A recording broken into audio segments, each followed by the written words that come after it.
Սիրելի հայրենակիցներ, այսօր դեռևս հունիսի 4-ն է։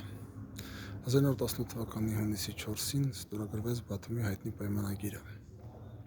Գիտենք, որ 1918 թվականի մայիսի 28-ին Սարդարապետի Բաշապարանի Եղարաքելիսայի ճակատամարտերի արդյունքում, որոնցից երկուսը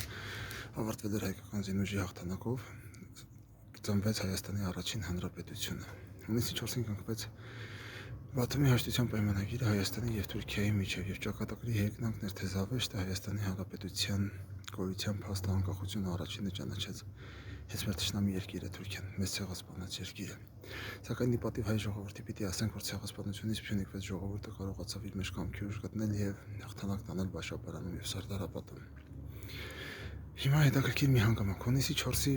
պայմանագրով Տեր-Պետրոսյանը ճանաչեց Հայաստանի Հանրապետության անկախությունը, Հայաստանության գոյության փաստը, սակայն Հայաստանի Հանրապետությունը այդ պայմանագրով ունենալու էր ընդամենը 12000 քառակուսի կիլոմետր տարածք։ Եվ ամենակարևորն այն է, որ կոմունիկացիաները հանձնվելու են նաև Թուրքիայի վերահսկողության տակ։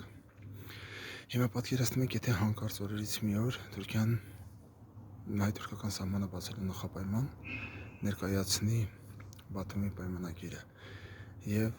հանկարծ պահանջ ներկայացնի սահմանազատում Բաթումի պայմանագրի համաձայն։ Պատկերացնում եք, ինչ տեղի կունենա։ Այն ժամանակ Բաթումի պայմանագրով Հայաստանի Հանրապետության տարածքը կազմելու էր մոտավորապես 12000 քառակուսի կիլոմետր տարածք եւ պատկերացրեք, եթե հանկարծ օրերից մի օր Թուրքիան է պահանջում սահմանազատում։ Նորից պիտի գործող վարչակարգը դուրս գա եւ ասի, որ հայտարարություններ անի, որ մեղավոր այն ժամանակվա դաշնակներն են, այն ժամանակվա ռազմական ղեկավարությունն էր, որ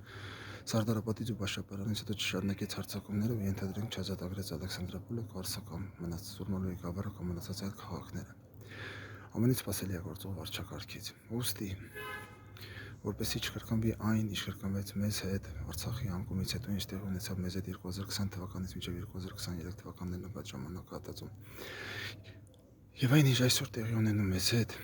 խնդրանքս, հորդորս, առաջարկս բոլորիդ։ Միասին գնանք ընտրատեղամասեր եւ 2026-ին մերժենք համար 16-ին։ Մերժենք գործող վարչակարգին։